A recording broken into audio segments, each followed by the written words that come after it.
ನಮಸ್ತೆ ಗೆಳೆಯರೆ. ಅವರೇಕಾಯಿ ಇವರಲ್ಲ, ಅವರೇಕಾಯಿ ಅತಿ ಶ್ರೇಷ್ಠ ಅವರೇಕಾಯಿ, ಅತಿ ಶ್ರೇಷ್ಠ ಅವರೇಕಾಯಿ. ನವಗ್ರಹಗಳಲ್ಲಿ ಶುಕ್ರ ಗ್ರಹದ ಸಂಕೇತ ಈ ಅವರೇಕಾಯಿ. ಶುಕ್ರ ಅಂದ್ರೆ ನಮ್ಮಲ್ಲಿ ದೇಹದ ಎಲ್ಲ ಸಾರವನ್ನು ಕೊಡುವಂತಹ ಅವರೇಕಾಯಿ.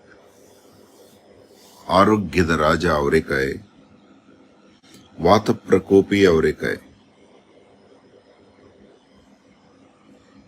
ಈ ಸೊಗಡು ತುಂಬಿದ ಅವರೇಕಾಯಿ ಮುದಿತನದ ವಿರುದ್ಧ ಹೋರಾಡುವ ಅವರೇಕಾಯಿ. ಶುಕ್ರಾಚಾರ್ಯರ ಪ್ರಿಯ ತಿನಿಸುವ ಅವರೇಕಾಯಿ.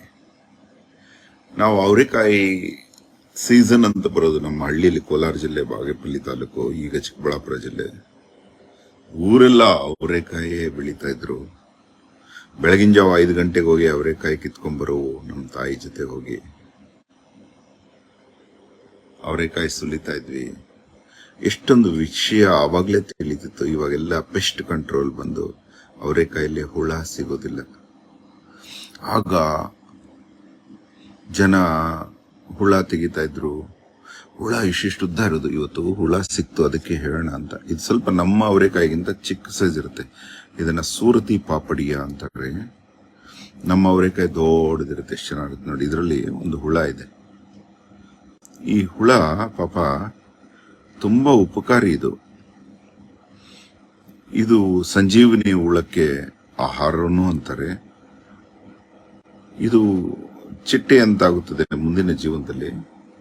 ಅವರೇಕಾಯಿ ಸಂತತಿನ ಬೆಳೆಸೋದು ಇದೆ, ಪರಾಗಸ್ಪರ್ಶ ಎಲ್ಲ ಮಾಡುತ್ತೆ.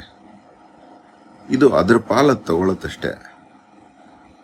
ಹಳ್ಳಿಲಿ ಕೆಲವರು ಈ ಅವರೇಕಾಯಿ ಹುಳನ ತೆಗೆದು ನೀರಿನ ಗ್ಲಾಸಲ್ಲಿ ಹಾಕ್ತಿದ್ರು, ಯಾಕಂದ್ರೆ ಇದು ಕಿವಿಗೆ ಹೋಗಿದ್ರೆ ಕಚ್ಚಿಬಿಡುತ್ತೆ ಅಂತ ಪಾಪ.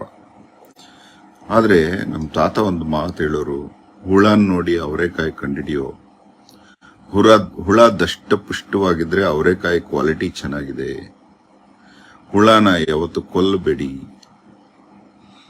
ಹುಳನ ನೀವೆಲ್ಲಾದ್ರೂ ಆಚೆ ಹಾಕಿ ಕ್ರೂರವಾಗಿ ನೀರಲ್ಲೆಲ್ಲ ಹಾಕ್ಬಿಡಿ. ಆದಷ್ಟು ಹುಳ ಇದೆ ಅಂತ ಗೊತ್ತಾದ್ರೆ ಆ ಅವರೇಕಾಯಿನ ನೀವು ಅದಷ್ಟಕ್ಕದೇ ಬದುಕೊಳಕ್ ಬಿಡಿ. ಅದೇ ತೋಟಕ್ಕೆ ಹಾಕ್ಬಿಡಿ. ಅದು ಸಂತತಿ ಬೆಳೀಲಿ. ಅದು ಬೆಳೆದ್ರೇನೆ ನಮ್ಮ ಅವರೇಕಾಯಿ ಬೆಳೆಯುತ್ತೆ ಅಂತ. ಈಗ ಪೆಸ್ಟ್ ಕಂಟ್ರೋಲ್ ಬಂದು ಇವ್ಯಾವುದು ಇಲ್ಲದಂಗ ಆಗಿದೆ. ಈ ಹುಳನ ನಾವು ಕೊಲ್ಲಬಾರದು ಪಾಪ, ನೀರಲ್ಲಿ ಹಾಕಿ. ಅವಾಗ ಹುಳ ಇದ್ದ ಅವರೇಕಾಯಿ ತುಂಬಾ ರುಚಿಕರವಾಗೂ ಇರುತ್ತಂತೆ ತಾತ ಹೇಳ್ತಿದ್ರು. ಇನ್ನು ಪೆಸ್ಟ್ ಕಂಟ್ರೋಲ್ ಮಾಡಿದ್ರೆ, ಅದಕ್ಕೆ ಸಾಯುವಂತ ಪೆಸ್ಟ್ ಆದ್ರೆ ನಮಗೆ ನೋಯುವಂತ ಪೆಸ್ಟ್ ಆಗುತ್ತೆ. ಅದು ಅಂದ್ರೆ ನಮಗೆ ರೋಗ ತರಿಸುವಂತ ಪೆಸ್ಟ್ ಆಗುತ್ತೆ. ಅದಕ್ಕೆ ಸ್ವದೇಶಿ ಶೇತ್ಕಡಿ ಮಾಡೋದು ಅಂತ. ಅಟ್ಲೀಸ್ಟ್ ಒಂದು ಅವರೇಕಾಯಲ್ಲಿ 4 ಬೀಜ ಇದ್ರೆ ಅದು ಪಾಪ ಅದು ಒಂದು ಬೀಜ ಮಾತ್ರ ತಗೊಳುತ್ತೆ.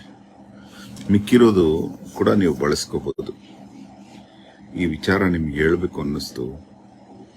ಆದಷ್ಟು ಕಾರಣವಿಲ್ಲದೆ ಹಿಂಸೆ ಮಾಡಿಬಿಡಿ. ತಿನ್ನುವಂತಿದ್ರೆ ಮಾತ್ರ ಕೊಲ್ಬೋದೇನೋ ನೀವು ಅಷ್ಟೇ. ಆದ್ರೆ ಸುಮ್ನೆ ಯಾವುದೇ ವಿಚಾರಗಳನ್ನ ಕೊಲ್ಲಬೇಡಿ. ನಾವು ಈಗಿನ ಇತ್ತೀಚಿನ ರೋಗ ರುಜಿನಗಳಿಗೆ ಕಾರಣ ನಾವು ಮಾಡ್ತಿರೋ ಪೆಸ್ಟ್ ಕಂಟ್ರೋಲ್. ಆ 4ರಲ್ಲಿ ಒಂದು ಕಾಳು ಕೂಡ ನಮಗೆ ಸಿಗಬೇಕು ಅಂತ ಆಸೆ ಪಡ್ತೀವಿ. ಆ ಕಾಳು ಜೊತೆ ಆ ಹುಳನ್ ಕೊಂದ ವಿಷಾನು ಇರುತ್ತೆ, ನೆನಪಿರ್ಲಿ. ಧನ್ಯವಾದ. ಅಹೋರಾತ್ರ.